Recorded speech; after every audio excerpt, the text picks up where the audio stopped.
dit, cette communication, cette communion qu'on a vue avec les militants du RDPC aujourd'hui. Et je pose tout de suite la question, il y a eu des petits calculs, comme je l'ai dit dans mon propos introductif.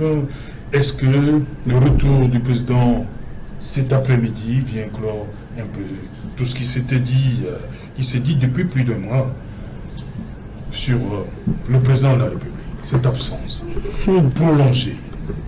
Notre président, père de la nation, Paul Biya, toujours. Chacun va continuer. Alors, bon, je reviens à la question que vous me posez. Et je pense que normalement, c'est toute la nation qui est soulagée. Toute la nation est soulagée. Pourquoi? Parce que, qu'on le veuille ou non, il faut que nous ayons l'honnêteté de dire que nous avons tous été perturbés. Il y en a très très peu qui sont restés sereins. Et je veux dire dans la nation tout entière. Les acteurs politiques étaient peut-être un peu plus inquiets que la population, mais la population qui a aussi cette affection pour ce président que nous connaissons depuis si longtemps, qui fait désormais partie de nos familles, eh bien, beaucoup de gens étaient inquiets et voulaient comprendre. Donc, quand on nous a annoncé, quand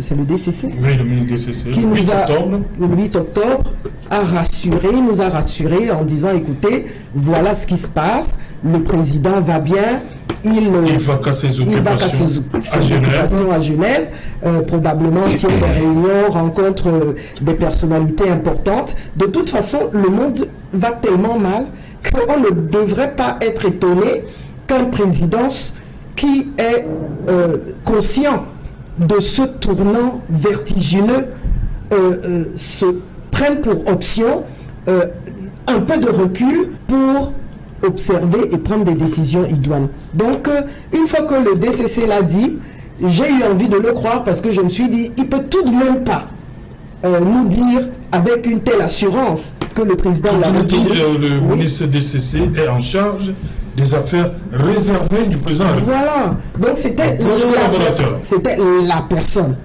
qui pouvait effectivement rassurer, et je pense que il a rassuré, même quand il y a eu des soubresauts, parce que les réseaux sociaux, c'était un vertige. C'était terrible, parce que même des personnes qu'on croyait crédibles, entre guillemets, se sont laissés prendre dans ce jeu sans avoir la moindre certitude de ce qui pouvait leur permettre d'arriver aux conclusions que nous avons tous vues. Bon, Dieu merci, le président est là, le pays va certainement faire un ouf et les choses vont se remettre en place pour ceux qui avaient peur, pour ceux qui